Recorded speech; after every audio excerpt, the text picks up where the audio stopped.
ada keanehan-keanehan. Nah, Keanehannya apa? keanehannya ketika urus asuransi yang mulia. Oh, ini saudara ada asuransi Ada, ya? ada. Ketika urus asuransi ditolak oleh pihak asuransi. Kemudian saya bertanya kenapa ditolak. Karena setahu saya asuransinya David ini bisa mengcover semua. Kemudian di situ saya lihat ini yang bikin ditolak oleh admin rumah sakit. Ada klausul yang melanggar. Saudara tanya kepada admin ya. Admin. Ini yang ditolak itu maksudnya itu apa? Ya, alasannya apa? Ini yang ditolak itu diberikan ada satu berkas pada saudara. Iya, ada. Baik. Ada. Saudara baca? Baca. Apa yang tertulis di situ? Ditolak karena yang memulai perkelahian adalah David. Terus apa sikap saudara? Saya tanya, siapa yang nulis? Siapa yang nulis ini? Bukan dari kita, Pak. Iya, siapa? Dari Polsek, Pak. Saya tanya, siapa orangnya tahu nggak? Enggak, Pak. Tapi kalau kronologi seperti ini memang dari kepolisian. Akhirnya kita urus itu, dibantu sama Melisa waktu itu. Melisa itu siapa? Melisa Anggraini, lawyernya David, yang sekarang lawyernya David. Kebetulan waktu itu dia juga di sana. Kemudian dari pihak rumah sakit baru bisa approve asuransi. Akhirnya bisa, Ya. setelah diurus bisa. Ya. Akhirnya tercover ya. Ya. Tercover itu sampai sekarang tercover termasuk biaya perawatan. Tercover semua kecuali stem cell. Apa? Stem cell. Stem cell. Ya. Apa itu stem cell?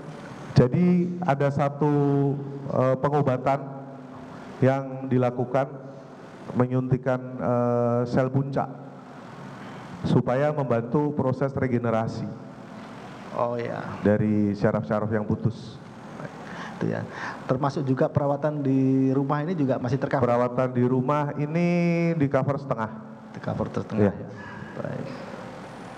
Ada keanehan lagi yang di Ada di Polsek Pesanggerahan. Polsek Pesanggerahan. Pesanggerahan.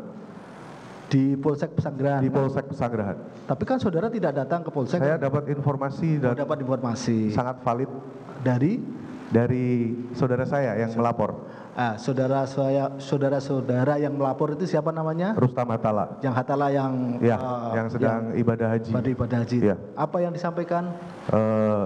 Ini mobilnya pelaku. Foto. Di foto ini mobil pelaku. Mobil pelaku. Ya, di foto dengan background Polsek Pesanggerahan. Yang Rubicon itu? Ya. Rubicon. Mobil pelaku ini, plat nomornya B120DEN. Itu siang, sekitar jam 2 siang. Sekitar jam 2 siang, tanggal 21. Hari kedua. Kemudian, mobil itu hilang yang mulia. Mobil itu tidak ada di tempat. Oh, maksudnya tidak ada di tempat? Tidak ada di tempat.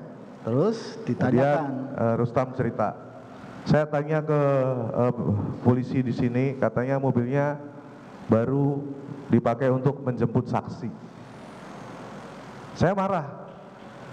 Apakah Polsek ini demikian miskinnya jemput saksi pakai mobil yang dipakai oleh pelaku? Anehnya apa? Pas balik plat nomornya berubah. Pas kembali plat nomornya berubah. Nomornya berubah.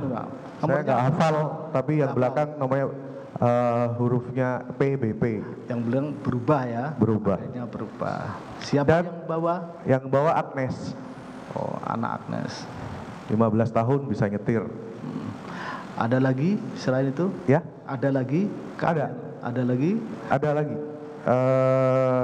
Ketika pemberkasan malam hari, saya dapat info dari saksi Pak Rudi dan Bu Natali. Para pelaku ini sedang main gitar. Para pelaku ini maksud saudara? Dedi, Shen, sama Agnes. Oh, sedang. Dakwa ini ada ya, main gitar. Sedang. Itu saudara mendapat informasi dari? Informasi dari Pak Rudi dan Bu Natali. Dan juga Rustam dan banyak lagi. Main gitar. Ya, Main gitar di mana? di Polsek. Di Polsek Ya. Pesanggerahan. Ya. Baik. Ya, main gitar ini gitarnya itu 3 atau satu yang 2 nyanyi? Gitarnya 1. Siapa yang main? Saya kurang tahu yang main siapa, tetapi di antara mereka itu. Ya. Terus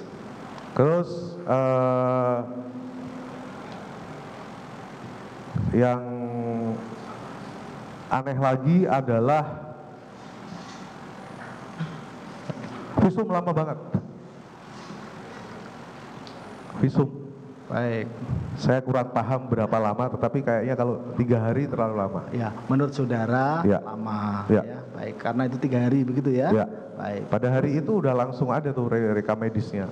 Ya. Terus ada lagi? Itu terus kemudian obrolan mereka, karena pada dengar juga kan, Sebentar, obrolan mereka obrolan para pelaku ini. Terdakwa ini? Ya.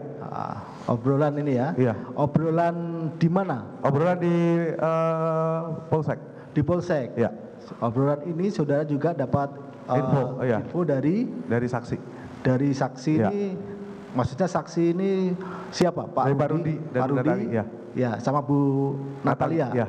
Sama siapa tadi Bang saudara? Rustam, ya. Apa yang disampaikan? Tenang aja, kalian tuh nggak akan kena. Kalian itu yang ngomong nih si Dendi nih. Kalian tuh nggak akan kena si Agnes sama si Shen. Nanti diurusin sama papa.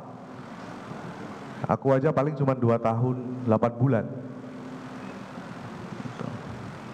Dari situ saya langsung beranggapan bahwa ini ada yang nggak beres. Anak saya ini korban. Sebentar ya, saudara tadi mendapat informasi dari Pak Rudi, Ya. dari Natalia itu lewat telepon? Ketemu langsung. Setelah ketemu kan mereka intens jenguk ya. ke rumah sakit, sehingga Iya. itu ya sampaikan ya Pak. Iya. Terus tadi saudara, tanggapan saudara tadi kan apa? Ya, saya menganggap ini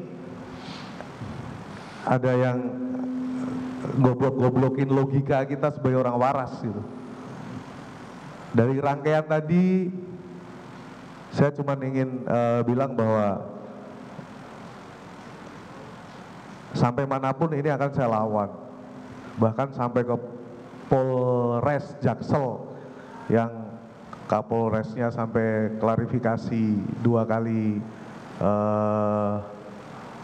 press conference tentang pemukulan yang awalnya hanya 2 kali kalau saya nggak salah dengar, kemudian direvisi karena ada video yang viral. Saudara melihat video viral itu? Enggak, Enggak. saya dapat informasi. Sampai sekarang juga nggak pernah lihat. Jangan sampai lihat pokoknya. Ya. Akhirnya inilah kasus bergulir ya, Ya. sampai sekarang ini. Kasus bergulir. Saya waktu itu hanya bilang ke Polres Jaksel, kalau saya ini kader Banser yang mulia, yang dididik untuk setia dengan aturan Negara Kesatuan Republik Indonesia. Yang membuat saya sakit hati adalah ketika saya berjuang untuk itu, tetapi dengan mudah banyak sekali yang mengangkangi hal ini dengan hal-hal remeh yang menurut saya layak dilawan, seperti misalnya conference yang diralat, mobil yang bisa keluar masuk sendiri, bahkan pelaku yang bisa menyatakan bahwa nanti kalian diurus papa, nggak akan kena, nanti yang kena cuma saya. Akses informasi dari mana ini yang seperti itu? Kenapa hukum kita jadi seperti ini? Apa yang saya perjuangkan dengan organisasi saya seperti nggak ada artinya? Makanya saya tetap lawan sampai akhirnya dapat perhatian dari Polda Metro Jaya melalui Bang Hengki. Jenguk David waktu itu sama Kapolda Bang Fadil, masih Bang Fadil waktu itu.